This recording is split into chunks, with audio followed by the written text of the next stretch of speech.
Behind every smiling family photo, every picture-perfect marriage can hide a darkness so deep it defies explanation. These are the stories of love turned lethal, where affection twisted into obsession and trust ended in tragedy. From a jealous lover's rage to a mother's deadly deception, these 4 cases shattered the illusion of safety in our own homes. Tonight, we dive into the minds of pure evil, the faces of betrayal that still haunt America to this day. On June 4, 2008, in Mesa, Arizona, Travis Alexander was killed in his home. 27 stab wounds, a slit throat from ear to ear, a gunshot to the head. The alleged killer, the love of his life. It was June 9, 2008, when friends of 30-year-old Travis Alexander broke into his suburban Arizona home. They hadn't heard from him in days, and worry was quickly turning into dread. What they found inside would not only shock them, it would send ripples across America. The master bathroom was dimly lit, the air heavy with the stench of decay. And there, inside the small glass shower, was the lifeless body of Travis Alexander. His throat had been slit from ear to ear, his body riddled with nearly 30 stab wounds, and a gunshot wound marked his temple. It was a scene so brutal, so personal, that even seasoned investigators would later call it one of the most horrific killings they had ever seen. But the horror didn't end there. Investigators soon discovered something that would turn this case into one of the most infamous true crime stories of the century. On a blood-soaked camera, hidden in a washing machine, were photographs. Time-stamped images that showed Travis and his girlfriend, Jodi Arias, on the very day he died.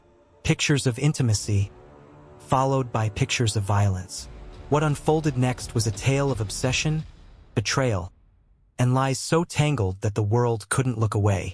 The story of Jodi Arias became a media firestorm, a courtroom drama that gripped millions, and a chilling reminder of just how far love can twist into something deadly. This is the story of Jodi Arias. Travis Victor Alexander was born on July 28, 1977, in Riverside, California. On the surface, his life might have seemed ordinary, but beneath it lay a childhood marked by hardship and neglect.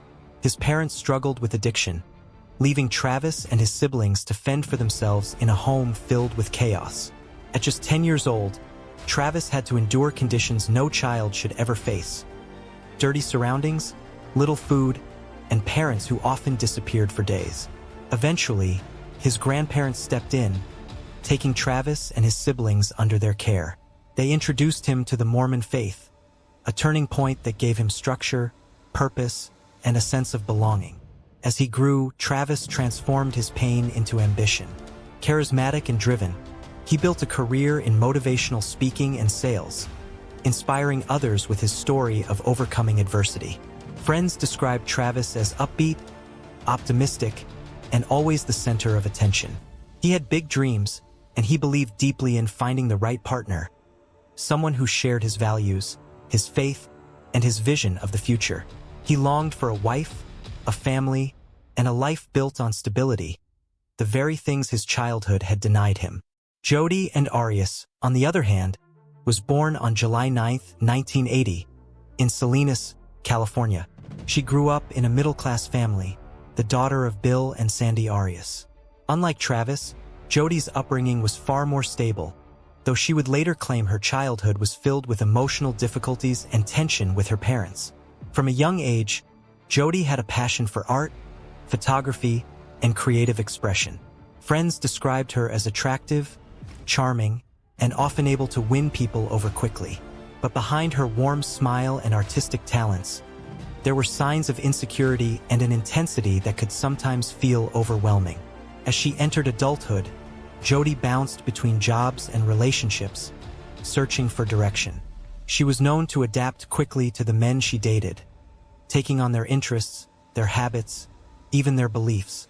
Stability, however, always seemed to elude her. It was in September 2006 that their two worlds collided. Travis and Jodi met at a company convention in Las Vegas, Nevada, both working for Prepaid Legal Services, a network marketing company.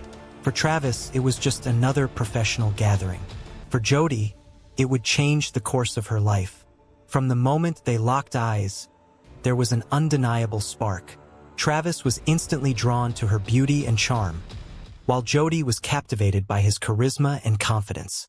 Within days, they were inseparable, and before long, their relationship escalated into something far more than casual dating. But there was a complication. Travis was a devout Mormon, and his faith emphasized chastity and restraint before marriage. Jodi, who wasn't Mormon, agreed to be baptized into the church in late 2006, an act many believed was less about genuine belief and more about keeping Travis close. Their romance burned fast and hot, but it was anything but stable. To the outside world, they looked like a perfect couple. Travis, the clean-cut success story, and Jodi, the striking and supportive girlfriend. Behind closed doors, though, the relationship was far more complicated. Passion and intimacy mixed with jealousy and control. Breakups were followed by reconciliations, and each fight only seemed to bind them tighter in a toxic cycle. Travis confided in friends that Jodi was unlike anyone he'd ever met. Beautiful, yes, but also intense, possessive, and unpredictable. His friends noticed warning signs. One friend later recalled, "She wouldn't let him go, even when he wanted to move on." By 2008, the relationship had become a storm of emotions. Love, lust, anger, and obsession. Travis was trying to move forward with his life, dating other women and planning for the future he always dreamed of. But Jodi wasn't ready to let go. And soon, that unwillingness to let go would have deadly consequences. In the beginning, Jodi Arias gave Travis Alexander exactly what he thought he wanted. She was attentive, affectionate, and always available. She adapted to his world, from joining his church to molding her lifestyle around his. To Travis, it must have felt like he had found someone who admired him completely, a woman who looked at him with devotion in her eyes. But that devotion quickly turned into something darker. Friends of Travis would later recall that whenever Jodi was around, she seemed to orbit him, never letting him out of her sight. If he moved across the room, her eyes followed. If another woman so much as laughed at his jokes, Jodi's face would tighten with a look that was hard to miss. What Travis once mistook for passion began to look more like possession. Their relationship was defined by extremes. At times, it was intense, intimate, and exhilarating. Other times, it was filled with heated arguments, emotional manipulation, and sudden breakups. They would fight bitterly, only to reconcile days later, caught in a cycle that neither seemed able to escape. For Travis, this wasn't what he wanted for his future. He dreamed of marriage, children, and a wholesome life with someone who shared his values. But with Jodi, he was torn between physical attraction and the realization that she wasn't the woman he could settle down with. In private conversations with friends, he described her as the worst thing that ever happened to me. Yet he kept getting pulled back into her web. By early 2008, Travis had started seeing other women, hoping to move on. But Jodi wasn't ready to accept that the relationship was over. She clung tighter, showing up unexpectedly at his home in Mesa, Arizona, sometimes driving over 1,000 miles unannounced. Friends would later recall bizarre incidents, like Jodi sneaking into his house through the doggy door, or showing up late at night and refusing to leave. One friend described her as like a shadow you couldn't shake. The emotional storm only grew stronger when Travis began planning a summer trip to Mexico with another woman, a sign that he was serious about moving on. To Jodi, it must have felt like betrayal. She had changed her faith, her lifestyle, even her identity for this man, only to watch him give his attention to someone else. That rejection stung. And for someone like Jodi Arias, rejection wasn't just painful. It was intolerable. Her behavior escalated. She would call and text Travis constantly, sometimes dozens of times in a single day. The messages ranged from sweet declarations of love to angry, cutting accusations. Her emotions swung wildly between wanting to win him back and punishing him for pulling away. Travis felt the strain. In private journal entries and conversations with close friends, he admitted he felt trapped between desire and fear. He once confided that Jodi was a sociopath, that she manipulated his emotions, and that he didn't know how to fully break free from her hold. It was a toxic dance. one partner trying desperately to move on, the other refusing to let go. And as spring turned to summer in 2008, the stage was set for an explosive confrontation. For Travis, life was moving forward. He was excited about his upcoming trip, making new connections, and chasing his dreams. For Jodi, every step he took away from her was another wound, another rejection, another reminder that her place in his life was slipping away. And rejection, mixed with obsession, is a dangerous combination. What began as a passionate romance had now transformed into something fragile and dangerous, an emotional tug-of-war that could only end in tragedy. It was Wednesday, June 4th, 2008, in Mesa, Arizona. The summer heat was already pressing down, but inside Travis Alexander's suburban home, the day began like any other. He had work, plans, and, in just a few days, he was set to leave for an exciting trip to Mexico with a woman who wasn't Jodi Arias. That morning, Jodi was supposed to be hundreds of miles away in California. She had told friends she was planning to visit another man in Utah, making it clear, at least on the surface, that her chapter with Travis was over. But Jodi's plans were never simple, and as later evidence would show, she had quietly changed course. Instead of heading straight to Utah, she drove through the night, crossing the desert highways into Arizona. Hours behind the wheel, her phone conveniently went silent.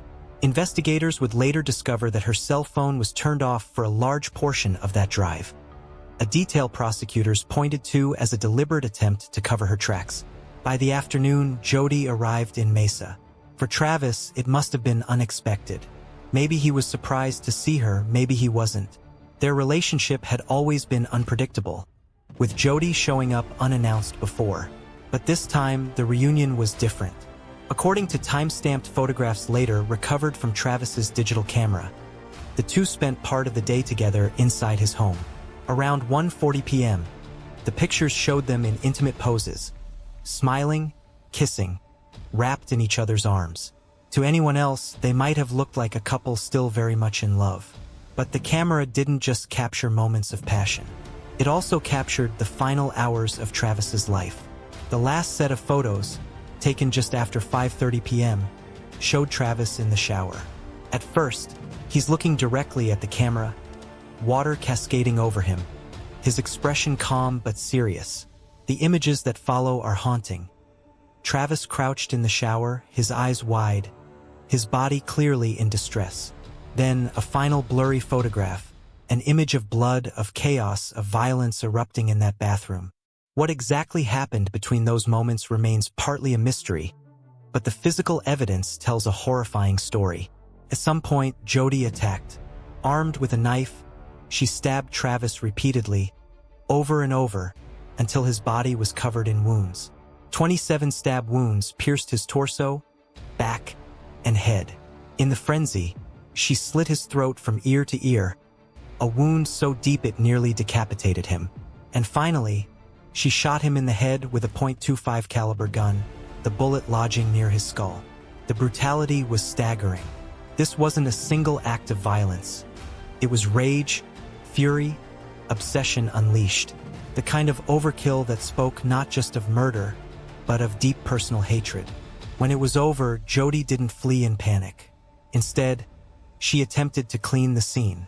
She dragged Travis's body into the shower, letting the water run over him as blood pooled on the tiles. She tossed the bloody digital camera into the washing machine, perhaps hoping it would be destroyed. She even tried wiping down surfaces, though her efforts barely concealed the carnage. Then she left, calmly, coldly, driving away from the crime scene as if nothing had happened. Later that night, she continued her trip to Utah, meeting up with the man she had told friends she was visiting all along. She laughed, flirted, and acted as though nothing was wrong. For 5 days, Travis's friends grew increasingly worried. He wasn't returning calls, wasn't showing up for work, and wasn't answering his door. Finally, on June 9, 2008, they forced their way inside his home. What they found was a nightmare. Blood smeared across walls and floors, the smell of death hanging thick in the air. And in the shower, the lifeless body of their friend, mutilated beyond recognition. The crime scene told a story of violence and betrayal, but detectives didn't yet know just how strange and twisted this case would become. Because as brutal as the murder was, it was only the beginning. When Travis's body was discovered on June 9, 2008, the scene was almost too brutal to process.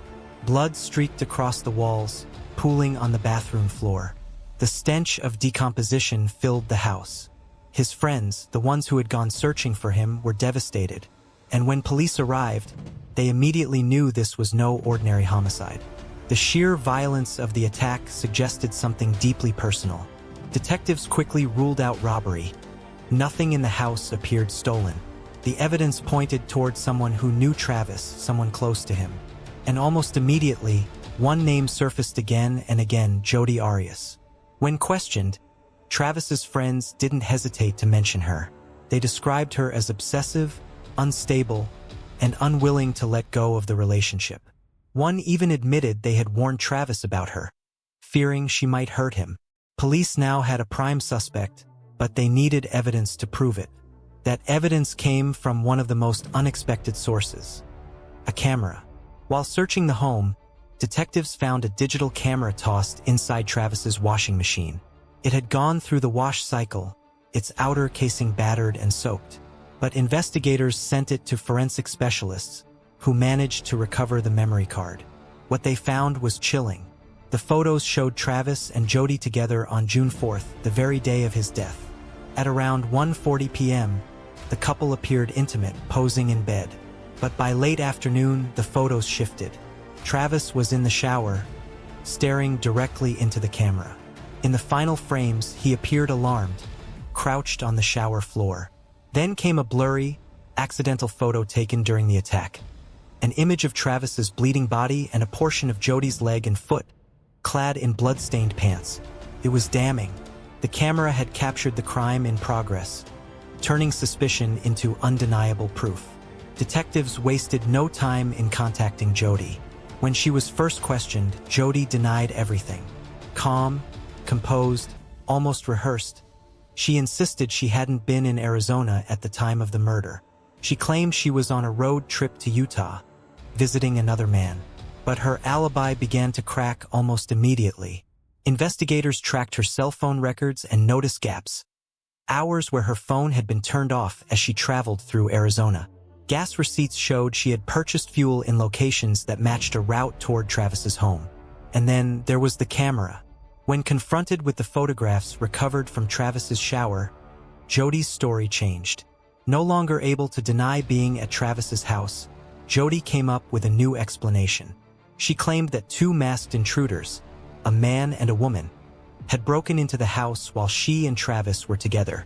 According to Jodi, the intruders attacked Travis, killing him, while she managed to escape. It was a wild story, and detectives weren't buying it. If masked intruders had murdered Travis, why would they let Jodi walk away as the only witness? Why hadn't she called police? And why had she not mentioned this story sooner?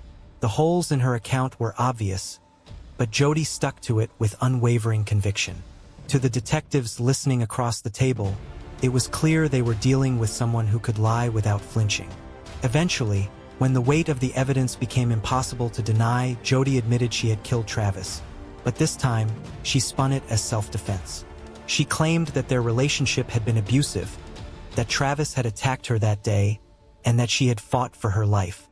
To investigators, this was yet another manipulation. Nothing at the crime scene suggested self-defense. The sheer number of wounds, the slit throat, the gunshot, it all spoke of overkill, not survival. And Travis's friends were adamant. He was not abusive. He had, in fact, been afraid of Jodi. Still, Jodi clung to the narrative. It would become the cornerstone of her defense in court. Meanwhile, prosecutors were assembling a mountain of evidence against her. Beyond the photographs and phone records, there was physical evidence tying her to the scene. A bloody palm print on the bathroom wall contained a mixture of Travis's blood and Jodi's DNA. Strands of her hair were also found at the scene. Everywhere investigators looked, Jodi's presence was undeniable. Prosecutor Juan Martinez, who would later become famous for his fiery courtroom style, began preparing for what he knew would be a high-profile trial. His argument was simple. Jodi Arias had killed Travis Alexander in cold blood, out of jealousy and rage, because he was moving on without her. Even before the trial, the story was already making headlines. The combination of a young, attractive woman accused of brutally murdering her equally young and charismatic ex-boyfriend was irresistible to the press. It had all the elements of a true crime sensation: sex, obsession, betrayal, and violence. Reporters swarmed the case, and soon Jodi Arias became a household name. She gave interviews from jail, often speaking with a calm, almost eerie composure. In one now infamous clip, she told a reporter, "No jury is going to convict me." It was a statement that would come back to haunt her. The stage was set. The evidence was damning.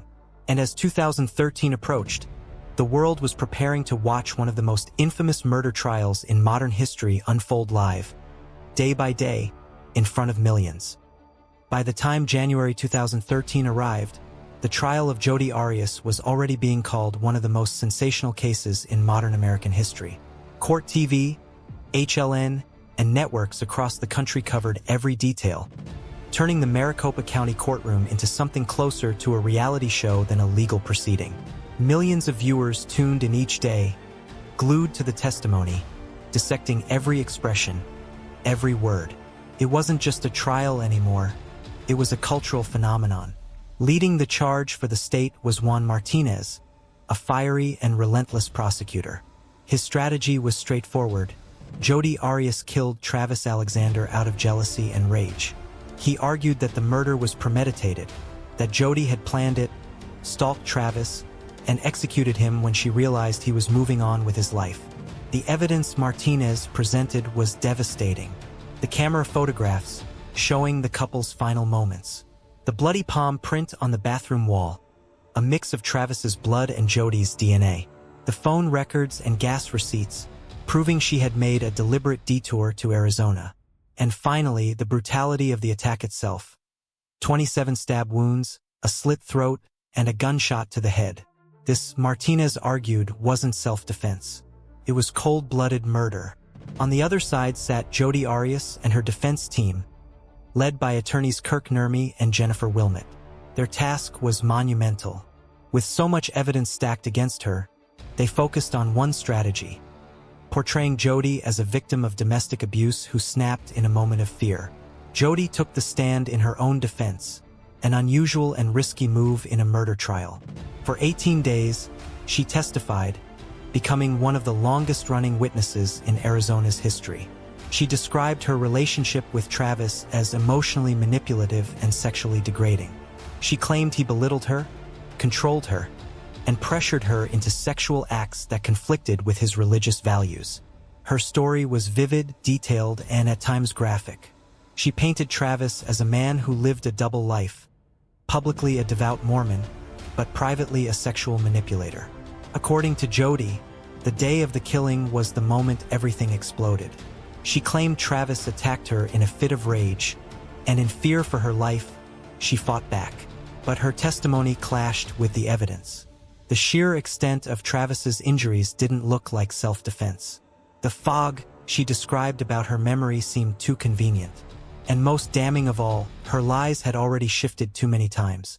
When prosecutor Juan Martinez stood up to cross-examine Jodi, the tension in the courtroom was palpable. He was aggressive, sharp, and unrelenting, poking holes in her story piece by piece. Martinez hammered her with the photographs, with the gas receipts, with her ever-changing versions of events. He pointed out contradictions, forcing Jodi to backtrack and stumble. His questioning exposed her as manipulative, willing to twist the truth whenever it suited her.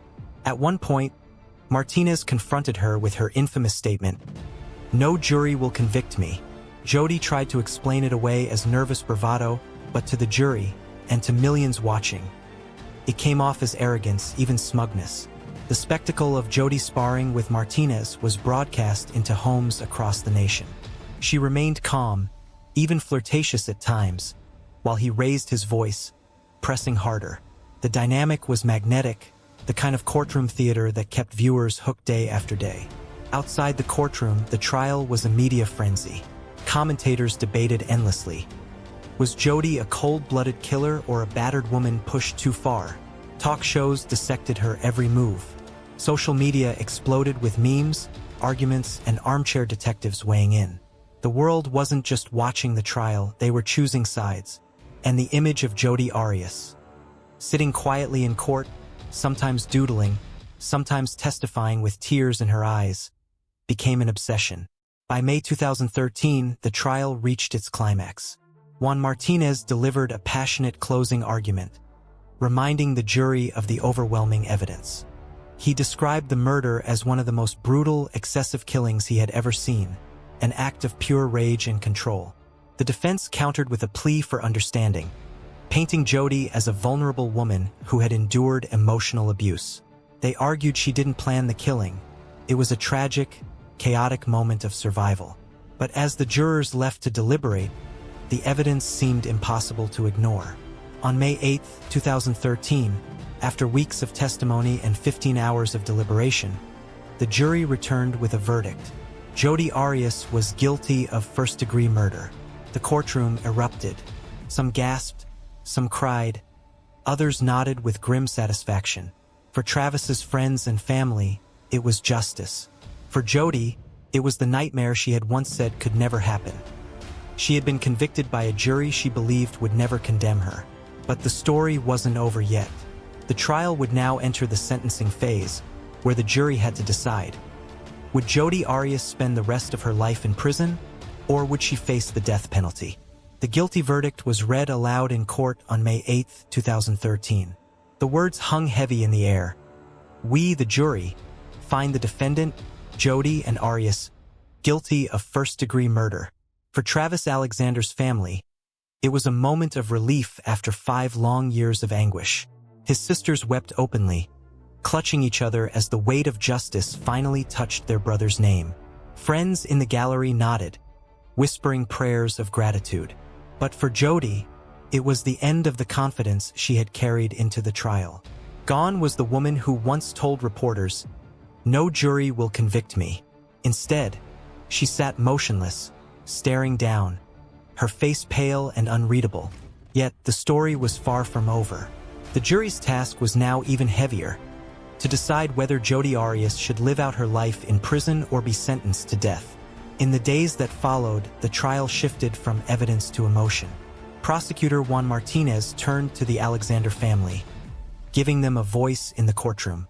One by one, Travis's siblings stood before the jury, delivering gut-wrenching victim impact statements. His sister Samantha described how she had found her brother's body, the haunting images seared into her memory forever. His brother Stephen spoke of the void Travis's murder left in their family, how holidays felt incomplete, how laughter had been replaced with grief. The words were raw, heartbreaking, and filled with a pain that no verdict could ever erase. Then came Jodi's turn. Standing before the jury, Jodi did something few expected. She pleaded not for forgiveness, but for her life. She told the court she wanted to live so she could contribute from behind bars. She spoke about plans to start literacy programs in prison, to donate her hair to cancer patients, to make something useful of her life even behind bars. But her statement wasn't just unusual, it was strangely self-centered. Instead of expressing remorse for Travis's death, she focused on herself, her potential, and her future. Many watching saw it as tone-deaf, even manipulative. And then came the moment that stunned everyone. Jodi looked at the jury and said, "Death is the ultimate freedom, and I would prefer to have my freedom sooner rather than later." It was a chilling contradiction. In one breath, she begged for her life. In the next, she claimed she would prefer death. The words only deepened the public's fascination and confusion about who Jodi Arias really was. When the jury retreated to deliberate Jodi's fate, the tension in the courtroom was unbearable. The Alexander family braced themselves, desperate for closure, for the harshest penalty the law could deliver. But after days of deliberation, the jury came back deadlocked. Some jurors wanted the death penalty, while others couldn't bring themselves to take a life, even one guilty of such a brutal crime. Because of the deadlock, a mistrial was declared for the sentencing phase. For the Alexanders, it was like reopening a wound that had barely started to heal. They would have to endure the process all over again with a new jury. In late 2014, the case returned to court for a second penalty phase retrial. Once again, the Alexander family poured their hearts out, reliving their trauma before yet another jury. Once again, Jodi Arias stood before them, pleading for her life. And once again, the jury could not agree. After months of testimony and arguments, the second jury also deadlocked. This time 11 jurors for death, 1 for life. That lone juror's refusal sealed Jodi's fate. Under Arizona law, without a unanimous death sentence, the decision defaulted to life in prison. On April 13, 2015, Judge Sherry Stevens sentenced Jodi Arias to life imprisonment without the possibility of parole. As the gavel fell, the Alexander family spoke to reporters outside the courthouse. They expressed disappointment that Jodi had escaped the death penalty, but relief that she would never walk free again. For them, justice was imperfect but final. Inside prison, Jodi Arias faded from the spotlight but not from public memory. Even today, she remains one of the most infamous women in American criminal history. Her story a mix of obsession, violence, and media spectacle.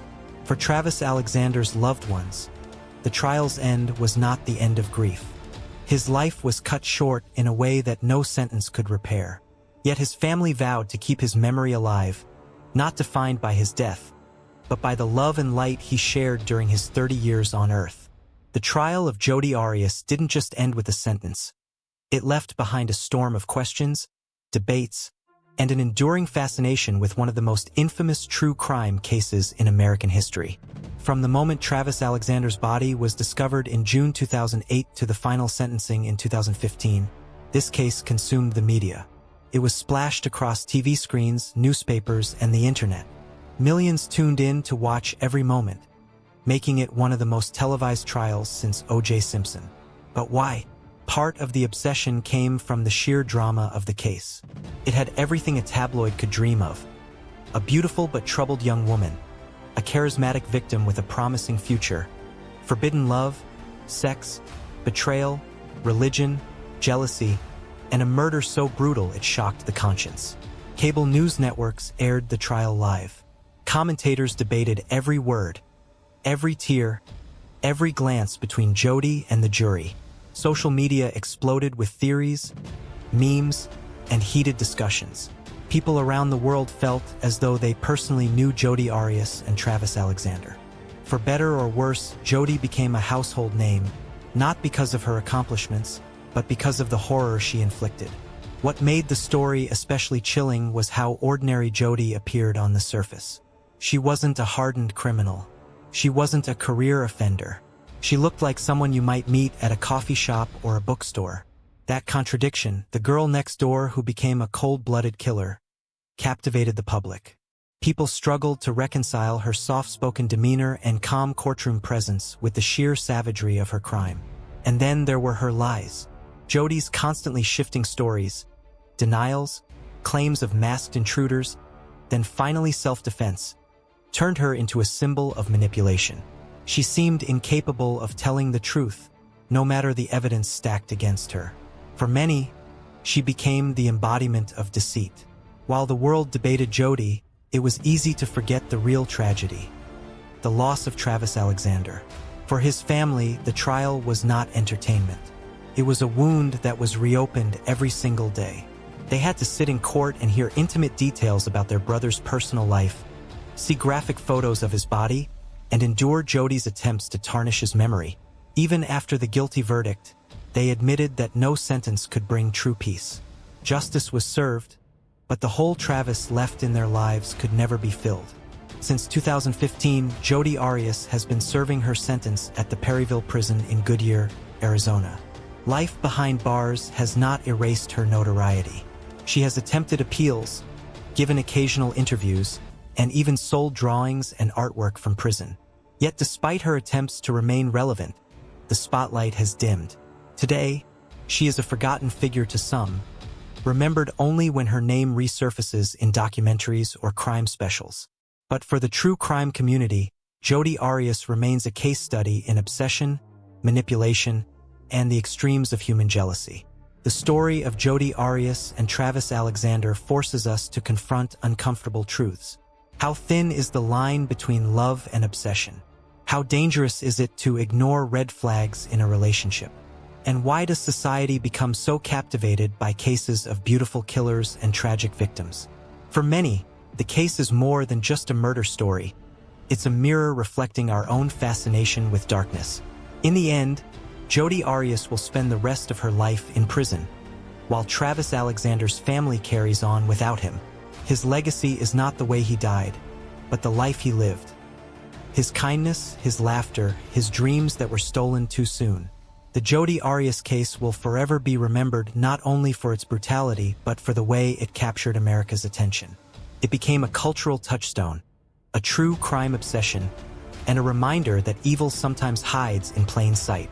And perhaps the most haunting truth of all is this: behind every headline, every news clip, and every viral trial moment, there are real lives torn apart, real families broken, and a pain that never fully fades. It was the morning of November 9th, 2005 in Robinson, Texas, a peaceful close-knit town just south of Waco. But on this particular day, tranquility shattered with a single phone call. A woman, her voice panicked and urgent, dialed 911 to report that something horrific had taken place inside her home. The details were unclear, but the tone said everything. Something was very wrong. That single call would open the door to a tragic tale that left a tight community reeling, a family devastated, and the public stunned by what was soon to emerge. This is the story of Darlene and Keith Gentry, a marriage filled with love, promise, heartbreak, and ultimately profound tragedy. If you're a fan of true crime, criminal investigations, murder cases, tell us which state you are watching from, and don't forget to subscribe for more of these. Darlene Gentry was born on November 2nd, 1974, the middle child of 3 daughters in a devoted family. From the beginning, those around her saw a spark. Relatives and friends remembered her as radiant, disciplined, and full of life. A girl who was not only beautiful on the outside, but warm-hearted and deeply ambitious. Growing up in Central Texas, Darlene quickly became a local favorite, known for her dazzling smile, her blonde hair, and her natural ability to connect with others. Though she never officially held a beauty queen title, Darlene earned the nickname Texas Beauty Queen from classmates and teachers alike. She was voted prom queen, joined the flag corps, and always seemed to be at the center of every school event. Her charm wasn't forced. It was effortless. She stood out not just because of her looks, but because of her genuine nature. She made people feel seen, admired by peers, and deeply loved by her family. She was a young woman with a clear path ahead of her. In 1993, she graduated from Yo High School in Cameron and enrolled at Texas State Technical College in Waco. Initially drawn to the dental field, she pursued training as a dental assistant. But her long-term goal was to become a nurse. It was during her college years that she met someone who would completely change the trajectory of her life: Keith Gentry. Keith, born on September 2nd, 1974 in Waco, was the son of Weeman and Glenda Gentry. He spent his childhood in Robinson, a town where community and family still held strong meaning. Keith had 2 sisters and a wide circle of extended family who cherished him. At Robinson High School, he was known for his easygoing personality and his quiet strength. He wasn't flashy or outspoken, but those who knew him appreciated his reliability and kind-hearted nature. Keith didn't crave attention. He simply did what needed to be done without complaint. Like Darlene, he also enrolled at Texas State Technical College, where he pursued studies in drafting and welding. He later secured a stable job as an engineering assistant at a utility company, setting himself up for a solid and responsible future. Keith had the soul of a provider, focused, hardworking, and already thinking about the kind of life he wanted to build. Friends and family often said he was a family man even before settling down. When Keith and Darlene met, the connection was immediate. Their chemistry was undeniable, and it didn't take long for them to fall deeply in love. Darlene's family quickly embraced Keith, and Keith's family welcomed Darlene with open arms. Everyone around them assumed a wedding was only a matter of time. But like many young couples, their timelines didn't always align. By 1997, both had graduated and were preparing to take the next steps in life. Darlene, by then, quietly longed for a proposal. Keith, on the other hand, wasn't quite ready to commit to marriage or even living together. After several honest conversations, they made the painful decision to part ways. Their families were blindsided, and neither Darlene nor Keith handled the separation easily. Both were deeply hurt, unsure of what the future held without each other. Seeking a fresh start, Darlene moved to Dallas. There she returned to dental work and tried to adjust to life in the city. But the fast-paced lifestyle didn't suit her. A stolen car incident and the disconnection of urban living eventually took their toll. After about a year, Darlene returned home, and fate seemed to be waiting for her. She and Keith soon crossed paths again. This time, there was no hesitation. Their reunion was swift and decisive. In 1999, Keith proposed, and not long after they were married. Felt like everything had finally fallen into place. The young couple purchased their first home and began building the life they had once only dreamed about. For Darlene, however, something still didn't feel complete. Though she had returned to her dental career, she realized her true calling lay elsewhere. Motivated and determined, she went back to school, this time to pursue her nursing degree. Keith supported her ambitions completely, proud to see his wife working hard toward her goals. They were, by all accounts, a happy couple. They laughed often, shared responsibilities, and embraced their roles as partners in life. By the early 2000s, Keith and Darlene Gentry had settled into what seemed to be an ideal life in the quiet community of Robinson, Texas. Just a short drive from Waco, their home stood in a peaceful suburban neighborhood, coincidentally right next door to Keith's parents. That closeness would prove both comforting and eventually deeply complex. Keith held a steady job as an engineering assistant at the local electric utility company, while Darlene worked as a registered nurse. With two stable incomes, they enjoyed a comfortable lifestyle, not extravagant, but sufficient to raise a family and enjoy occasional luxuries. Family was at the heart of their dreams. In 2001, their first son, Chase, was born. Cody followed in 2004, and by 2005 they welcomed a third son, Cade. The Gentry seemed to transition into parenthood with ease. Supported by both sets of grandparents, they built a life rooted in love, stability, and family traditions. They were the kind of family others looked up to. Attractive, devoted parents, 3 beautiful boys, and a well-kept home. But beneath the surface, the reality was far more complicated. Keith's job often required travel, leaving Darlene to juggle her responsibilities at work and home on her own. She managed the children, maintained the household, and kept up with her duties as a nurse. However, even when Keith was home, the balance of responsibilities didn't shift much. He was often drained from his travels and sought rest rather than jumping into the chaos of parenting. Recognizing the strain it was placing on his marriage and home life, Keith eventually made the decision to leave his better-paying, travel-heavy job for a lower-paid desk position that would keep him closer to home. It was a move made out of love and practicality, but it came at a cost. The reduction in income strained their finances, and Keith began to feel trapped in a job he found dull and unfulfilling. He missed the challenge and momentum of his previous role. Frustration took hold. Meanwhile, Darlene's spending habits reportedly didn't change. She maintained a pristine home, hosted gatherings, and continued buying things they could no longer reasonably afford. Their arguments often centered around money. Keith believed she was careless with their finances. He grew resentful as more and more child care responsibilities fell on him and his parents. Friends and relatives began noticing a change. The once happy couple now seemed tense. There were quiet complaints, subtle emotional distance, and mounting pressure.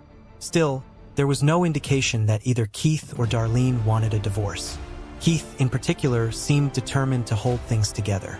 But everything changed on the morning of November 9th, 2005. At exactly 6:11 a.m. By the way, if you are enjoying the story so far, drop a thumbs up and subscribe for more. At exactly 6:11 a.m., a distressed Darlene called emergency services. Her voice trembled as she described a chilling scene. The back door of their home was wide open, and her husband Keith was lying in bed, covered in blood, barely breathing. She told the dispatcher that some of Keith's guns were missing and described how he was gurgling with pink foam bubbling from his mouth.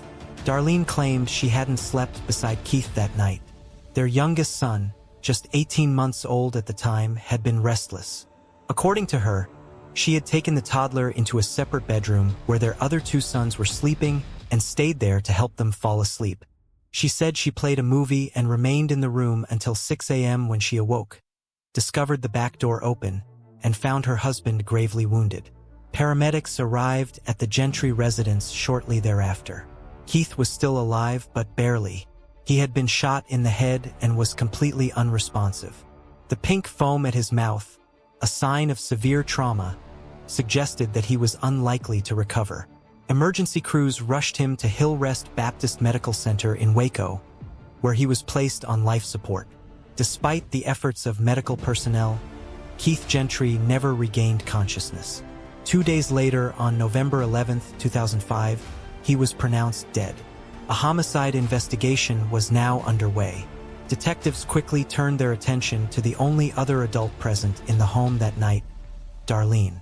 Her version of events became central to the case, and she was brought in for questioning almost immediately. Darlene told police that the evening of November 8th had begun uneventfully. She had gone out for dinner and drinks with friends, returning home around 8:30 p.m. But what she walked into, she said, was not a warm welcome. Keith, according to Darlene, was upset. He had discovered a restaurant receipt, evidence of yet another expenditure he viewed as reckless and irresponsible. Given their financial difficulties, it struck a nerve. The two argued, and Darlene said she left the house in frustration, driving around to cool off. When she returned later that night, she claimed she apologized and tried to move past the disagreement. Keith went to bed in the master bedroom, and Darlene stayed with their 3 sons in one of the other rooms. She insisted this was to help settle their youngest child, who had been fussy that night. She recalled waking briefly around 5:15 a.m. after hearing the dog bark, but thinking little of it. Since their dog occasionally barked at nothing, she went back to sleep. Around 6 a.m., she said, she got out of bed, walked through the house, and went to wake Keith for work. When he didn't answer her, she entered the bedroom and found him lying in bed, unresponsive and bleeding. She also claimed to have noticed that the back door was wide open and that their locked gun cabinet had been tampered with, its contents gone. Darlene's version of events painted a chilling scenario. Someone had broken into their home during the night, murdered her husband, and stolen a number of firearms, leaving no trace behind. But as the investigation progressed, detectives began to notice troubling inconsistencies that called her entire narrative into question. To begin with, the timing. Darlene stated she hadn't checked on Keith until 6 a.m., but forensic analysis suggested the shooting likely occurred well before that. The trajectory of the bullet, the pooling of blood, and Keith's medical condition pointed to a significantly earlier attack, one that would have been difficult to sleep through. More red flags appeared at the scene, while Darlene had claimed that multiple guns were missing from the cabinet. Investigators discovered several of them stacked neatly just outside the back of the house. This wasn't consistent with the behavior of a typical burglar in a rush. In fact, it looked like someone had carefully placed the weapons there, perhaps to stage a scene. Adding to the suspicion, only 2 people had access to the gun cabinet: Keith and Darlene. Whoever opened it knew where it was and where the key was hidden. It didn't make sense for a random intruder to have such specific knowledge about the home's layout and security. Then there was Darlene's behavior. As a trained nurse, she had the skills and the presence of mind to administer CPR or at least check for signs of life. But she didn't. When paramedics arrived, she hadn't made any attempts to help Keith, nor had she left the room to guide them. Instead, she stayed locked in with the children, claiming fear for their safety as the reason. Investigators took note of another oddity: the 911 call itself. Rather than the frantic panic one might expect from someone who had just found their spouse shot in bed, Darlene's voice was remarkably composed. She spoke clearly, offering a surprisingly detailed timeline of her actions and sleeping arrangements. Her tone came across more like someone trying to explain away suspicion than someone in the midst of crisis. Later that same morning, Darlene sat down for a formal interview at the police station. But the moment the questions became more direct, she hesitated. Without warning, she invoked her Fifth Amendment right and asked for a lawyer. The interview was immediately stopped. Despite this, Darlene maintained that she had done nothing wrong. In her own words, she claimed she loved her husband and would never do anything to harm him. She spoke about their life, acknowledging the financial strain and the pressure of raising 3 small boys, but insisted that their problems were ordinary, not anything that would lead to violence. Still, investigators couldn't ignore the gaps in her story. The evidence suggested something far more intimate and far more calculated than a home invasion. As detectives dug deeper, questions continued to mount. Who had the motive? Who had the access? And who had the opportunity? Though Darlene's voice cracked with emotion in her statements, at times tearful, at times confused, her words did little to shift suspicion away from her. She spoke of Keith's love for his boys. She insisted that she loved him, too. Still, suspicion wasn't enough. Authorities needed hard evidence. With Darlene's consent, they searched the Gentry home again.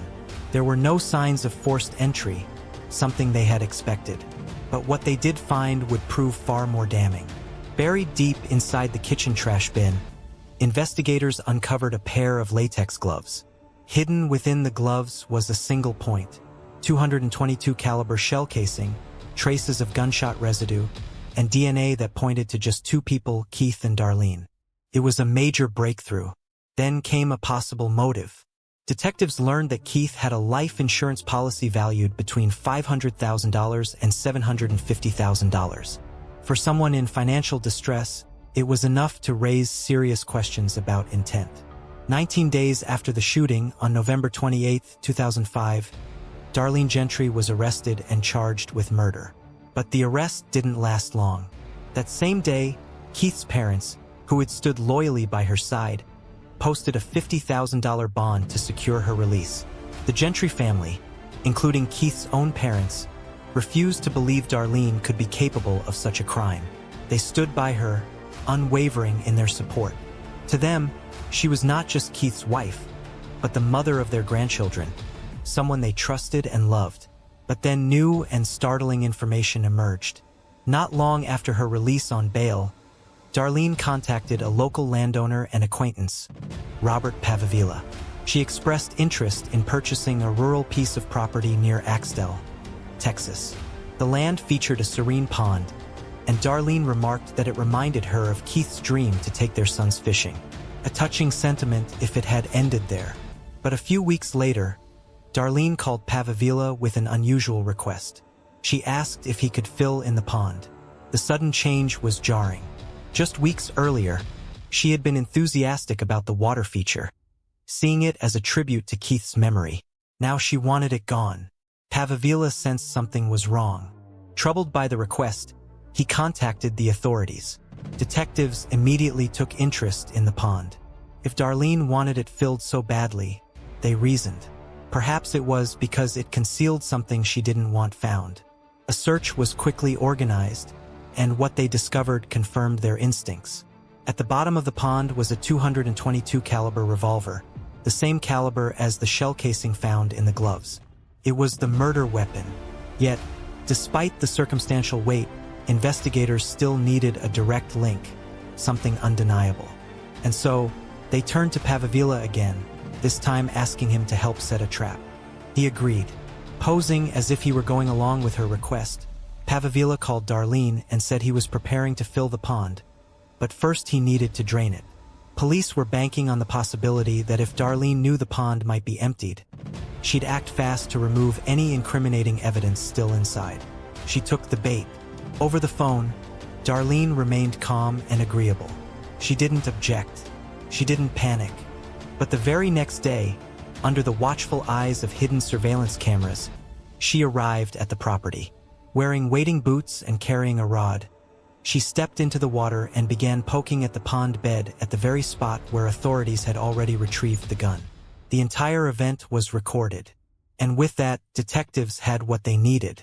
In February 2007, Darlene Gentry, 32, stood trial in Lennon County, Texas. The trial lasted 5 days. She faced a charge of first-degree murder for shooting her husband while he slept in their Robinson home. The prosecution's case centered on the surveillance video. Darlene in the pond trying to recover the murder weapon days after it had already been seized. It was the moment that shattered her defense. The gloves in the trash, the staged burglary, the conflicting timeline, all of it now pointed to one undeniable conclusion. Her defense team chose not to call any witnesses during the trial's guilt-innocence phase. They relied instead on cross-examinations and procedural arguments, but the evidence was too strong to overcome. On February 8, 2007, the verdict was delivered guilty of first-degree murder. Darlene Gentry was sentenced to 60 years in prison. The prosecution argued that her motive was both emotional and financial. She wanted out of her marriage. She wanted freedom, and she wanted the financial security that came with Keith's life insurance payout. In their final remarks to the jury, prosecutors warned against being swayed by appearances.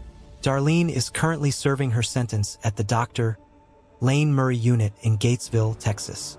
In November 2017, the Texas Court of Criminal Appeals denied her request for a new trial. Her conviction remains intact. According to official records, she will be eligible for parole in February 2037. If parole is denied, she will serve her full sentence until February 2067. Darlene Gentry has always maintained her innocence, but the consequences of that November morning have reached far beyond her prison cell. In 2010, a judge granted permanent custody of Chase, Cody, and Cade to Keith's parents. A restraining order was issued prohibiting Darlene from having any contact with her sons. According to court documents, she hasn't spoken to them since. Keith Gentry was a man defined by quiet strength. A devoted father, a loyal husband, and a hard-working provider. He chose family over ambition, stability over status. He left behind 3 young boys, a grieving family, and a legacy built on integrity and love. Though his life was tragically cut short, those who knew Keith remember him not for how he died, but for how he lived. His memory endures in the hearts of his family, his friends, and especially in the lives of the sons he loved more than anything. Do you think that Darlene would have just asked for a divorce instead of going the way she did? Tell us what you think on the comments.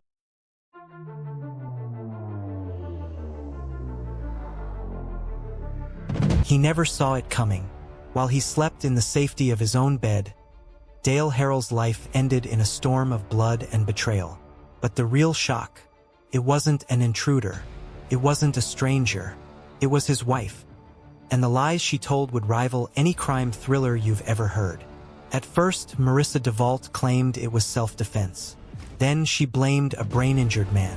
But as detectives pulled at the threads of her story, a chilling picture emerged.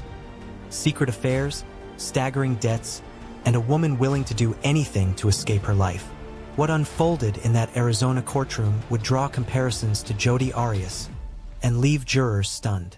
On the outside, the Harrell-Devault household looked like many others in Gilbert, Arizona. A 2-story home in a quiet subdivision, a young couple raising 3 daughters, neighbors who waved while driving by. Nothing about the beige stucco house hinted at the violence that would one day make it infamous.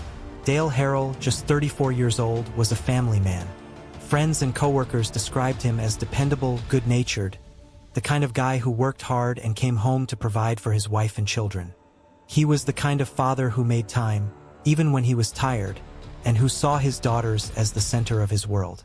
Marissa Devault, in her mid-30s, was seen as the devoted mother and homemaker. To those who didn't know her well, she seemed quiet, unassuming. But behind the smile, cracks had already begun to form. The couple's marriage wasn't perfect. Few are. Arguments about money, stress, and day-to-day struggles were common. But Marissa would later claim something darker. That Dale was abusive, controlling, and cruel. She said she lived in fear. Yet when police dug into their history later, there were no records of domestic violence calls. No restraining orders. No visible trail of abuse. To Dale's friends, the accusations seemed wildly out of character. To investigators, it was the first sign that Marissa's version of events might not align with reality. Still, those were questions for later. In January 2009, all anyone knew was that something unimaginable had happened inside that house. It was the early morning hours of January 14, 2009. While Dale slept soundly in bed, Marissa entered the room with a hammer clutched tightly in her hands. In the quiet stillness, she raised it high above her head. The first blow landed hard against Dale's skull. Then another, and another. The sound of steel striking bone echoed in the dark bedroom.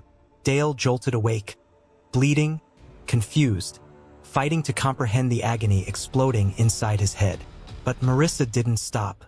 By the time it was over, Dale's skull was fractured, his body drenched in blood. Neighbors later described being awakened by screams. Horrific, primal sounds that would haunt them for years. This wasn't a single strike in the heat of fear. This was a calculated, brutal attack. A storm of blows that left Dale clinging to life. Paramedics rushed Dale to the hospital, where doctors fought desperately to save him. He was placed in a medically induced coma, his brain swelling from the trauma. For weeks, his family waited by his bedside, hoping against hope for a miracle. But the injuries were too severe. Dale Harrell never regained consciousness. On February 9, 2009, less than a month after the attack, he succumbed to his wounds. A husband, a father, a son, gone. And the person responsible was not a burglar, not a home invader, but the woman he trusted most in the world. His wife, Marissa. When questioned, Marissa insisted she acted in self-defense. She told officers Dale had attacked her first, and she grabbed the hammer to protect herself. It was a story investigators had heard before, but something about her tone, her timing, and the sheer brutality of the attack didn't sit right. Self-defense meant survival. But the evidence in that bedroom suggested something else. A sleeping man blindsided in the most vulnerable moment of his life. Marissa would later change her story again and again. At one point, she blamed her roommate Stanley Cook, a brain-injured man who lived with the family. The accusation was so outlandish, so cruel, that detectives instantly began questioning everything she said. What they didn't know yet was that her lies were only the beginning. As Dale's loved ones prepared to bury him, detectives prepared for what was quickly shaping into something much larger than a simple domestic violence case. Marissa's life wasn't what it appeared to be. Behind closed doors, she had been keeping secrets. Secrets about money, about affairs, about a man who was bankrolling her lifestyle in exchange for companionship. The truth was darker than anyone could have imagined. And soon, investigators would discover that Marissa Devault wasn't just a grieving widow. She was the architect of a plan that had been in motion long before that fatal night. On January 14th, Dale Harrell lay sleeping in what should have been the safest place in the world, his own bed. But safety is an illusion when the threat comes from within your home. The hammer fell again and again, and as Dale's life ebbed away, Marissa Devault's tangled story began to unfold. A story that would grip Arizona, shock the nation, and leave a jury staring into the eyes of a woman they could never quite understand. Was she a battered wife pushed past her limits? Or a cold-blooded killer with everything to gain? The answer would emerge piece by piece in the days to come. When detectives sat across from Marissa Devault in the interrogation room, they expected fear. They expected remorse. What they got instead was a performance. She described Dale as a violent abuser. She painted herself as a victim pushed to the brink.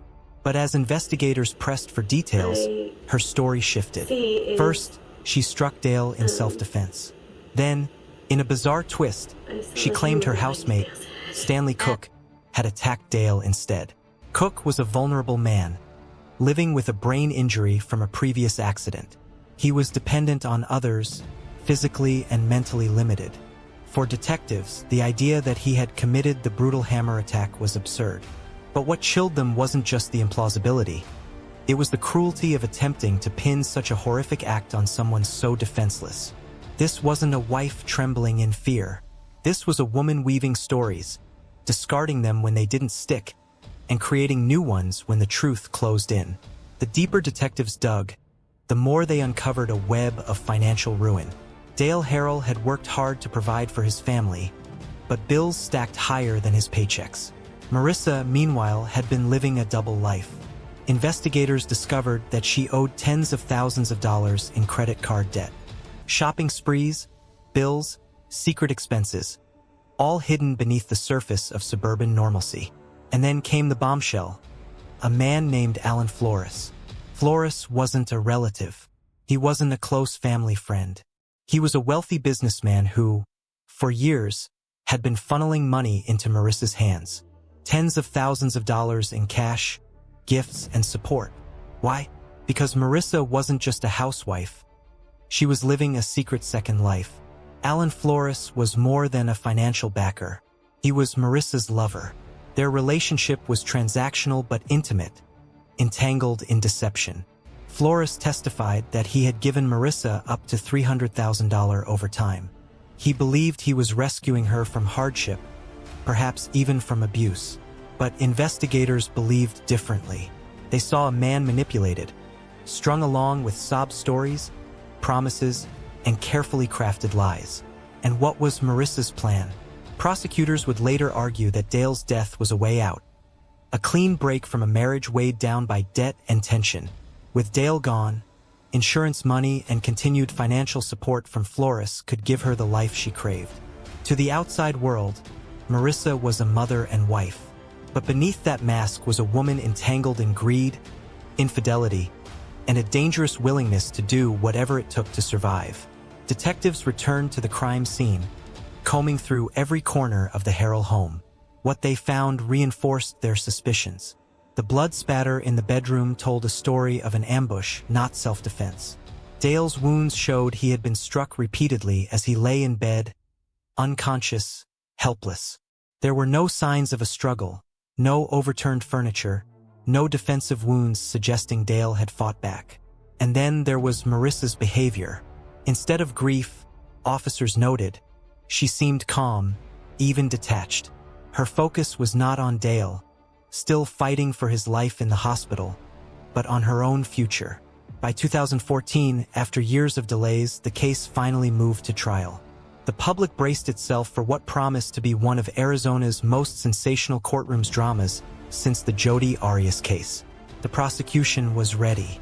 They had motive, evidence, and a portrait of a woman whose lies stretched so far they nearly obscured the truth. They argued that Marissa Devault wasn't a battered wife. She was a manipulative killer, hungry for money and freedom. The defense countered with a familiar narrative. Dale Harrell had been an abuser, and Marissa had acted to save herself. They tried to paint her as a desperate woman, trapped in a violent marriage. But one question loomed over everything. If this was truly self-defense, why did the evidence, and Marissa's own words, tell such a different story? Reporters swarmed the courthouse. True crime enthusiasts filled the gallery seats. The parallels to Jodi Arias were impossible to ignore. Both women were accused of savage, bloody murders of men they were romantically involved with. Both claimed self-defense against alleged abuse. Both became lightning rods for public fascination. Their trials broadcast, dissected, and debated across the country. But where Arias was often described as charismatic and manipulative, Marissa's demeanor was different. In court, she was quiet, subdued, often appearing fragile. Yet prosecutors argued that behind that calm exterior was the same calculating drive. 2 Arizona women, 2 sensational trials, 2 stories of love turned lethal. But while Jodi Arias wielded a knife and a gun, Marissa Devault wielded something far more personal, a hammer in the dark of night. Piece by piece, Marissa's lies collapsed under the weight of evidence and testimony. Stanley Cook was cleared. The self-defense narrative crumbled against forensic proof. And Alan Flores, her lover and financial lifeline, turned into the star witness for the prosecution. The jury watched as Marissa's carefully spun image unraveled, exposing a portrait not of a battered wife, but of a woman who saw murder as her escape route. And in the end, it was Dale Harrell, the man silenced forever, whose story resonated most. His friends and family sat in that courtroom, waiting for justice, watching as his killer struggled to explain away the unexplainable. Marissa Devault told many stories, but the evidence told just one. And as her lies unraveled, a chilling truth took center stage. Dale Harrell's death was not an accident of desperation, but a plan years in the making. By 2014, more than 5 years after Dale Harrell's murder, the case finally reached the courtroom. The media was ready. Arizona had seen this before. The spectacle of the Jodi Arias trial was still fresh in the public's memory. But this time, the name on everyone's lips was Marissa Devault. The prosecution wasted no time painting her as cold, manipulative, and greedy. They presented her not as a desperate housewife, but as a woman who had carefully crafted a series of lies to cover her true motives. The defense countered by clinging tightly to the narrative of abuse. They insisted that Marissa was a battered wife who had finally snapped, striking her husband in terror. But the difference between these two stories couldn't have been more stark. And the jury would have to decide which version of Marissa Devault was real. One of the most powerful witnesses in the trial wasn't a person at all. It was the forensic evidence. Crime scene experts testified that Dale Harrell had been struck multiple times in the head while lying in bed. The patterns of blood spatter showed a man who had been blindsided, not a man engaged in a violent struggle. A medical examiner walked the jury through the horrifying details. The fractures, the swelling, the sheer brutality of the blows. The hammer had not been used once in desperation. It had been used again and again with force and intent. The science stripped away the stories. It told a narrative of its own. Of a man defenseless, asleep, betrayed by the person he trusted most. The trial's turning point came when Alan Flores, Marissa's secret lover, took the stand. Calm and composed, Flores testified about the money, hundreds of thousands of dollars he had given Marissa over the years. He explained how she told him stories of abuse, financial desperation, and dreams of a new life. But the prosecution pushed further. They highlighted how, just weeks before the murder, Marissa had told Flores she was ready to leave Dale. Not with divorce papers, with something more permanent. Flores admitted that Marissa had once hinted at killing Dale, though at the time, he didn't believe she meant it. The courtroom was silent. Jurors leaned forward. This wasn't just financial support anymore. This was evidence of premeditation. Marissa's attorneys did what they could. They returned again and again to the claim of abuse. They called witnesses to testify about her injuries, about moments of conflict. They tried to cast Dale as controlling, sometimes cruel.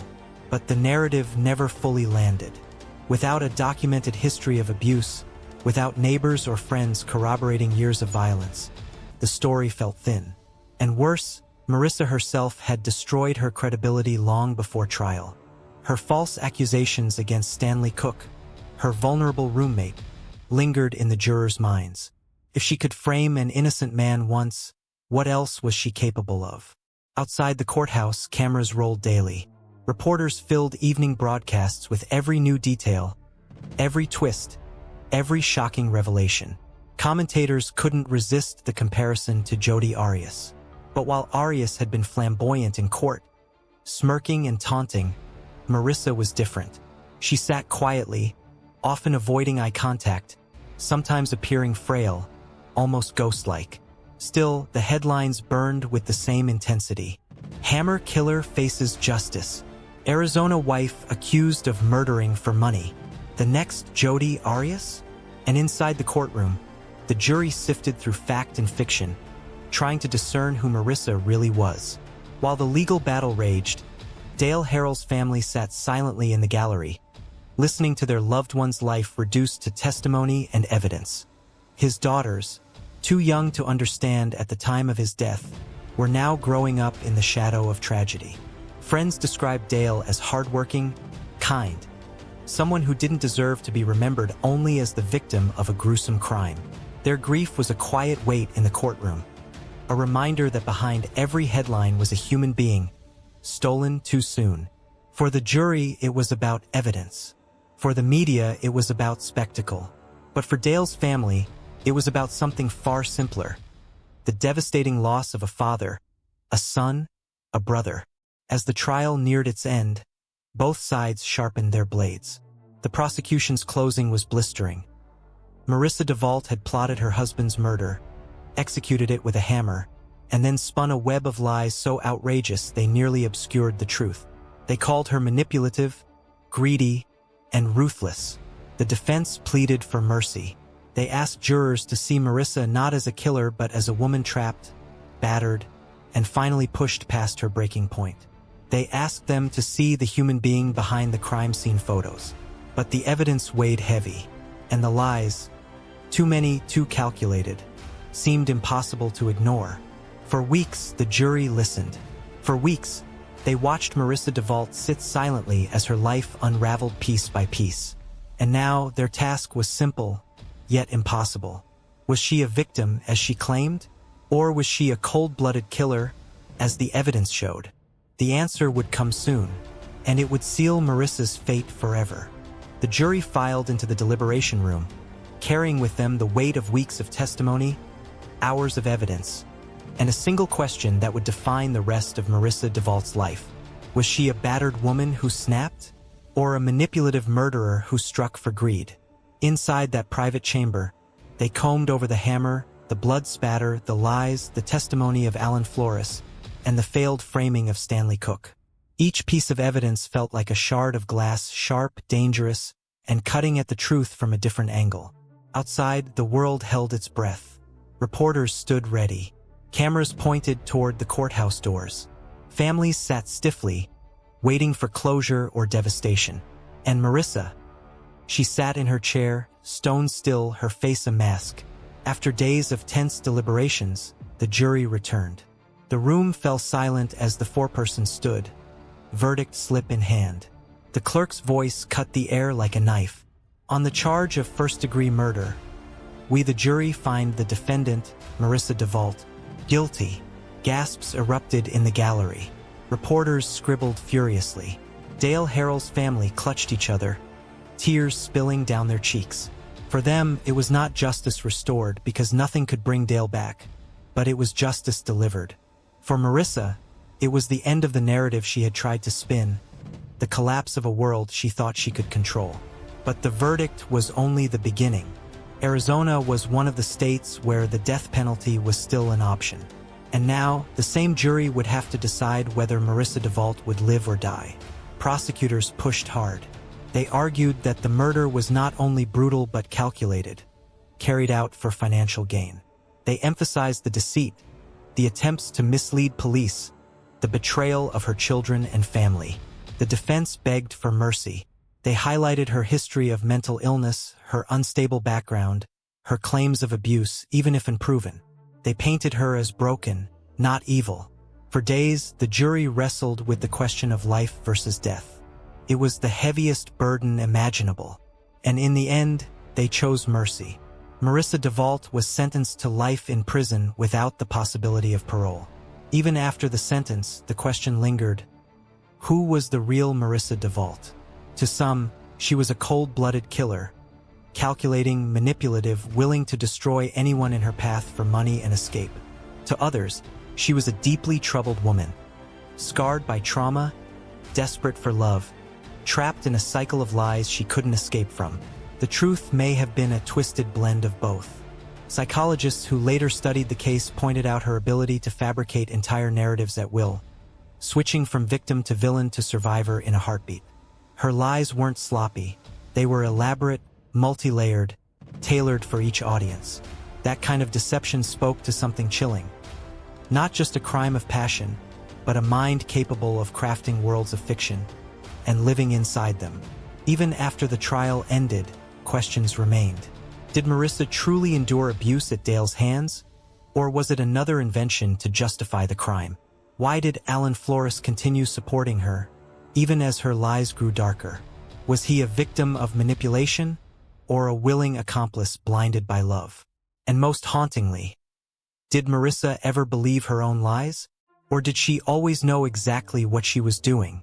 No one, not the jury, not the psychologists, not even those closest to her, could answer with certainty. What lingered was not just a story of murder, but a story of mystery, the mystery of the human mind, of how far desperation and deception can drive someone. Today, Marissa Devault sits in an Arizona prison, serving her life sentence.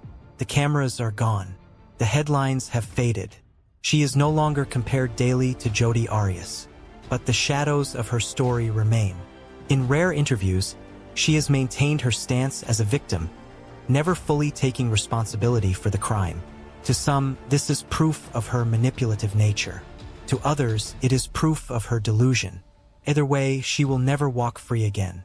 In the end, the gavel fell, the lies collapsed, and the woman who once claimed to be a victim of abuse, a desperate mother, a grieving widow, became a convicted murderer.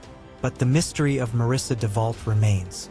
Was she a woman driven by fear, or by greed, by desperation, or by darkness? Only she knows the truth, and she may never tell. Behind the headlines, Dale Harrell's story was often overshadowed. But those who knew him described a man who was not a monster, but a person. Flawed, yes, but trying, working, and living. He was a father of 3 daughters. He had dreams of building a better future for his family. And he had trusted the woman who shared his home, never imagining that the one he loved most would bring about his end. At his funeral, friends and family remembered his laughter, his loyalty, his efforts to provide. They remembered the way he teased his daughters, the way he worked late hours to keep food on the table. For them, Dale was not a headline. He was a human being. And the real tragedy of Marissa Devault's crime wasn't just the horror of the murder. It was the silence it left behind in the lives of those who loved him. As the dust settled on the trial, investigators and prosecutors reflected on what the case revealed. Marissa Devault had shown them how far manipulation could stretch. Her web of lies entangled not only strangers but also friends, lovers, and even the justice system itself. She had nearly convinced detectives that a brain-damaged man had killed Dale. She had swayed Alan Flores to bankroll her defense, even as she faced a capital murder charge. She had convinced multiple men over years that she was someone she wasn't.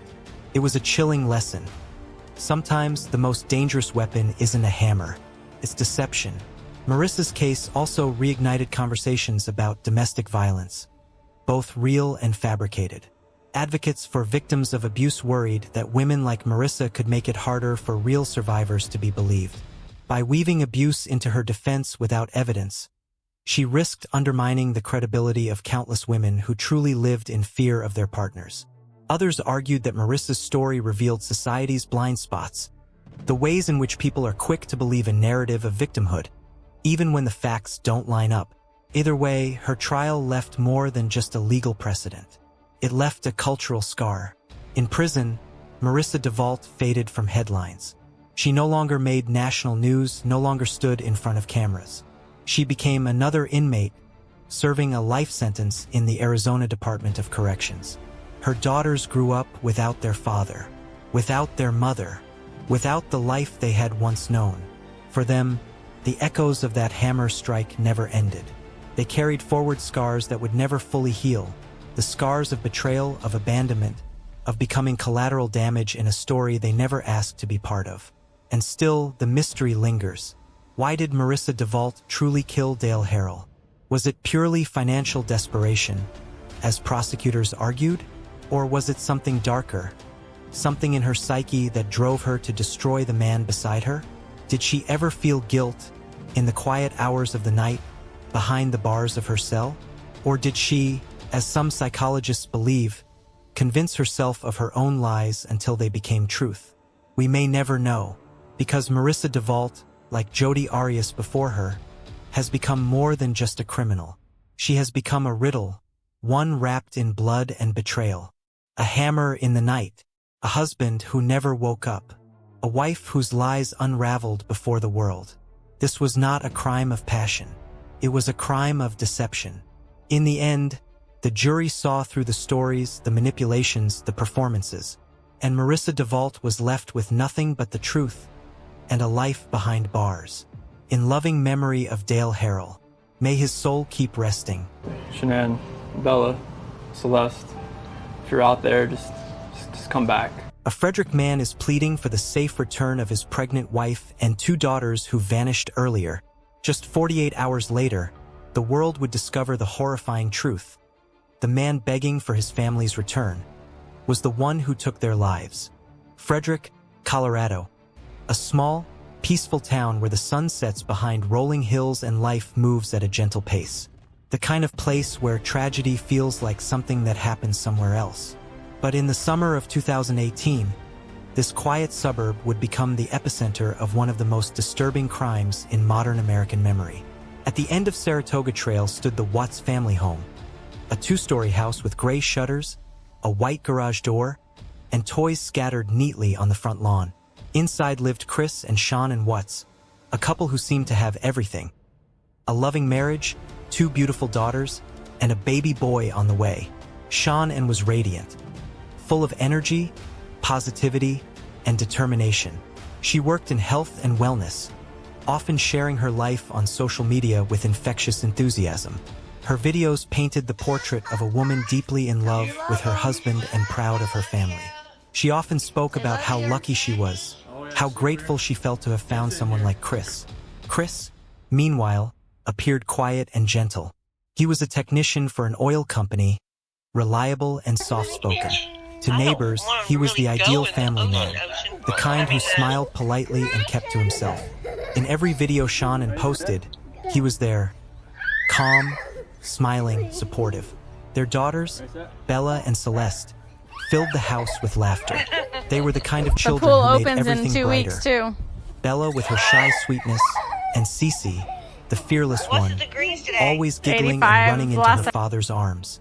Together, they looked like the embodiment of a happy, young American family, the kind you'd see in a picture frame at a department store. But behind that perfect image, something unseen was quietly unraveling. The warmth was fading. The smiles that once felt real were becoming rehearsed. And while no one knew it yet, the beautiful home on Saratoga Trail would soon become a place of unspeakable horror. A reminder that sometimes evil doesn't look like a monster. Sometimes it looks like a husband.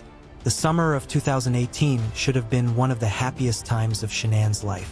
She was 15 weeks pregnant with their 3rd child, a baby boy she and Chris had already named Nico.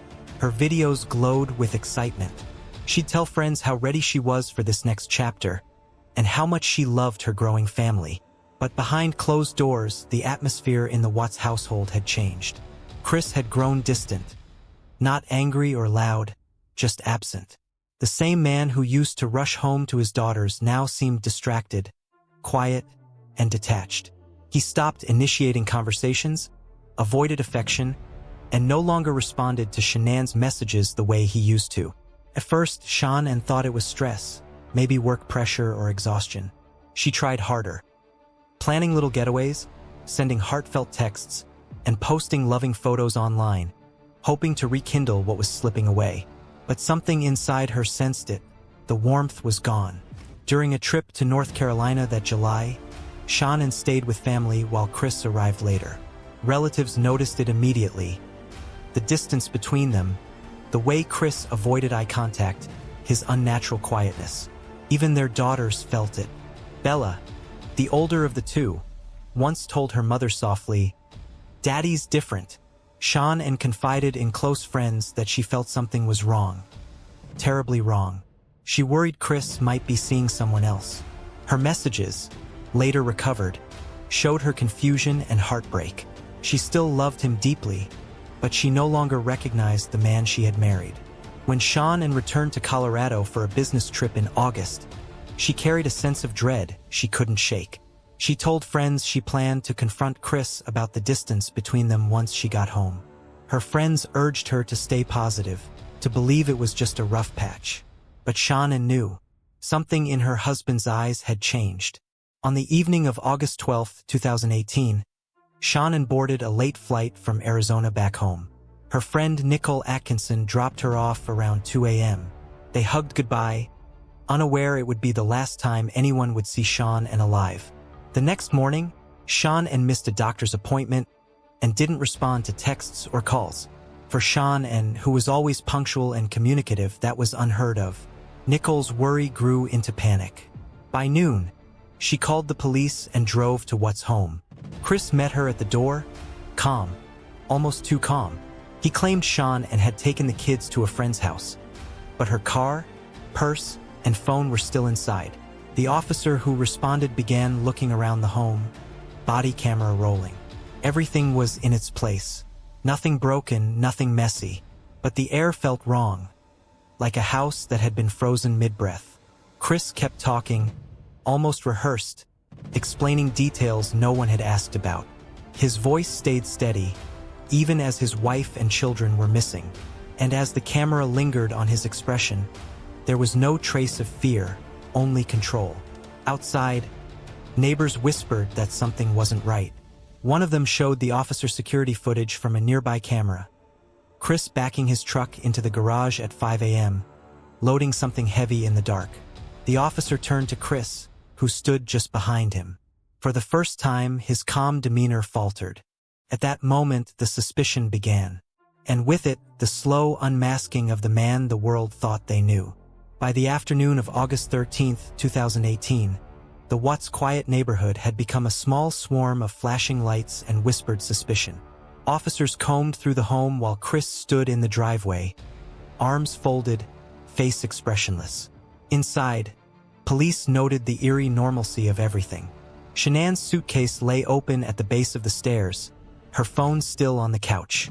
Her wedding ring sat on the nightstand.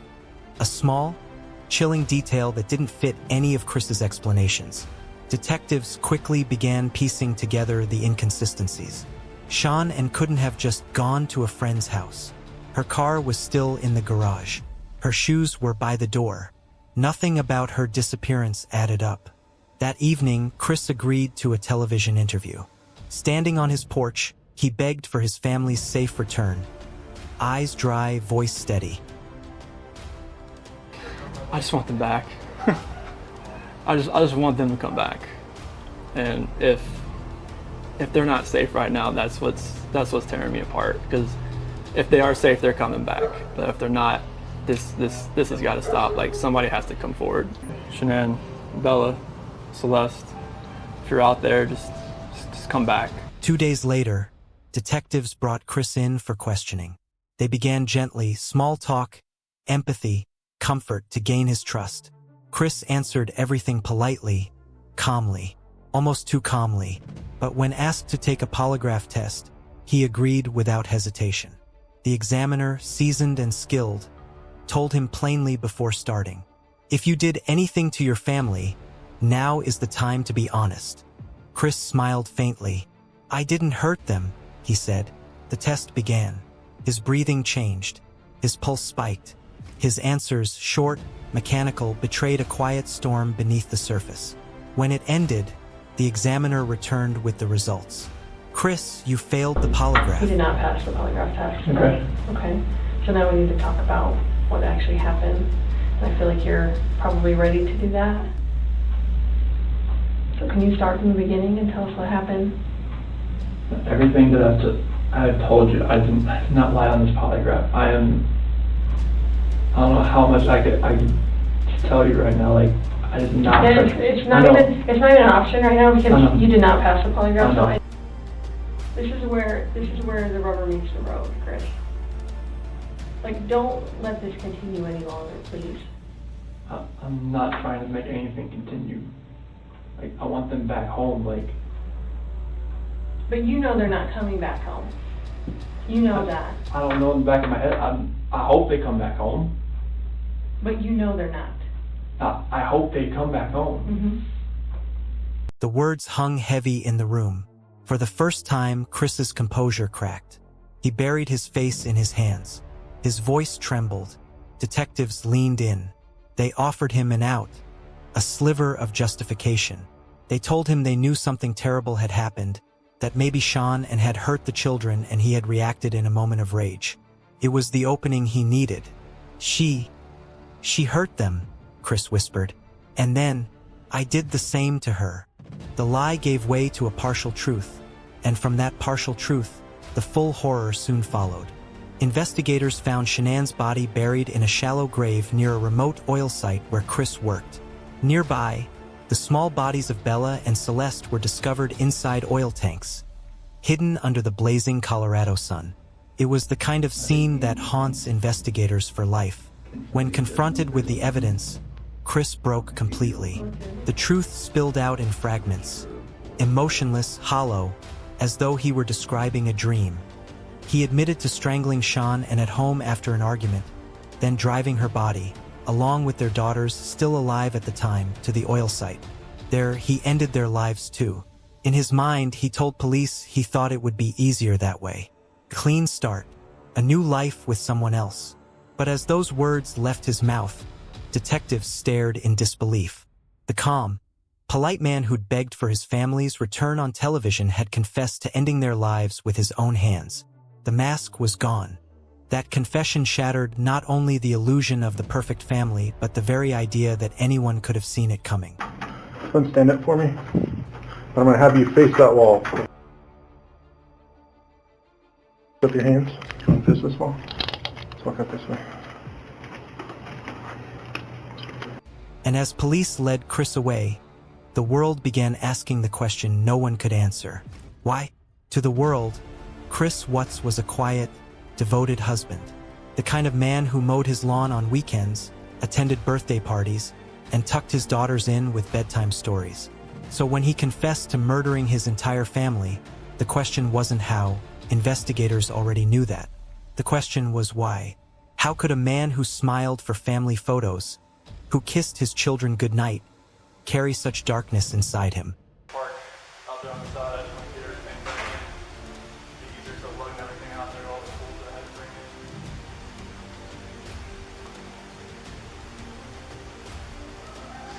And if he's loading his stuff, why isn't he walking back and forth? But I can't see what he's doing in the back of the truck because he pulled into the garage.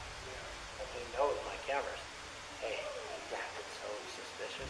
He's normally, you can ask them, he's normally quiet, real subdued. Told you 3 times what he brought with him. Why is he telling you exactly what he brought with him instead of saying, oh, they didn't see anybody out here, he didn't see anybody doing anything? So worried about you knowing what he's carrying out. That's all I'm saying. In those videos, you can see her joy and his silence. Chris often appeared distant, stiff, like a man standing in the shadow of his own life. While Sean lived passionately and shared every moment, Chris withdrew further into himself, hiding behind politeness and a soft-spoken charm that fooled everyone. Behind that mask, a double life was unfolding. Chris had started an affair with a coworker, a relationship that gave him the illusion of freedom, of youth, of control. To her, he was the calm, confident man trapped in an unhappy marriage. To his wife, he was a husband growing cold. He was living 2 lives, and soon one of them had to end. Experts later described Chris's behavior as narcissistic detachment, a chilling mix of emotional emptiness and a need for control.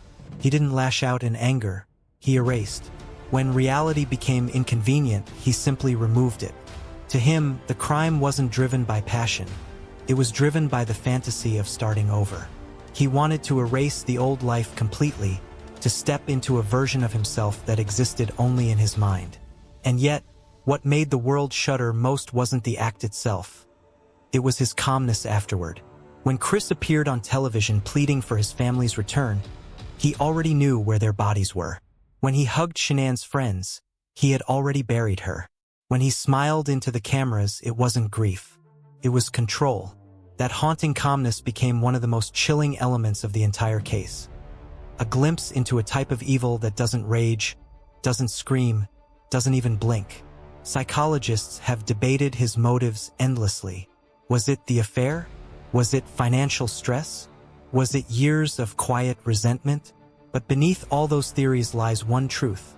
Chris Watts wanted a new beginning, and instead of walking away, he destroyed everything that loved him most. He told investigators later that he didn't plan it, that it just happened. But evidence proved otherwise. The careful lies, the early morning drive, the disposal site, all of it pointed to a man who had thought it through. And yet, in the end, he couldn't control the narrative. His lies unraveled as quickly as they began. The world looked at his face and saw not a monster, but something far more terrifying, an ordinary man. Because the mystery of Chris Watts isn't just about murder. It's about how someone so normal, so invisible, could carry such darkness inside, undetected, unimagined, until it was too late. In November 2018, 3 months after the murders, Chris Watts stood before a Colorado courtroom. He wore an orange prison uniform, His face, pale, emotionless, reflected a man who had nothing left to hide. As the judge read the charges, 5 counts of first-degree murder, including those of his unborn son, the courtroom sat in stunned silence. Shanann's family wept quietly in the front row, holding each other's hands. When asked if he had anything to say, Chris barely whispered, "I'm sorry," but for many it was far too late. There was no trial, no drawn-out defense. Chris accepted a plea deal to avoid the death penalty, and in doing so received 5 life sentences without the possibility of parole. In the months that followed, the world mourned Sean and Bella, Celeste, and baby Nico. Vigils filled with candles and children's drawings lit up the small town of Frederick, a community forever changed. Friends spoke of Shanann's warmth, her relentless optimism, her love for her family. She had believed in sharing happiness, in inspiring others through her struggles, in showing the beauty of ordinary life. And that's what made her story so tragic, because the life she proudly shared online was real. The love was real. The hope was real. Only one person in that picture wasn't. The Watts house still stands in Colorado, a haunting monument to what once was. Neighbors say they still can't drive past it without feeling the weight of what happened there. And in the years since, the case has become more than a story of murder. It's become a study in deception, of how social media can show a perfect life while hiding unbearable pain, of how darkness can live quietly in the most ordinary places. Shanann's family continues to honor her memory and her children's lives through love, not vengeance. They remind the world that behind every headline is a heartbeat, behind every photo, a story, and behind every smile, sometimes, an unspoken plea for help. Chris what's destroyed his family to start over, but what he erased will echo forever. In memory of Sean and Bella, Celeste, and Nico Watts, may their light never fade. Evil doesn't always wear a mask. Sometimes it smiles at you across the dinner table. These cases remind us that danger can live right next door, or even under your own roof. If this story chilled you to your core, make sure you hit that subscribe button, tap the notification bell, and share this video to keep the conversation alive. Because the more we understand evil, the better we can see it coming. Every victim matters and every story matters. Thanks for watching.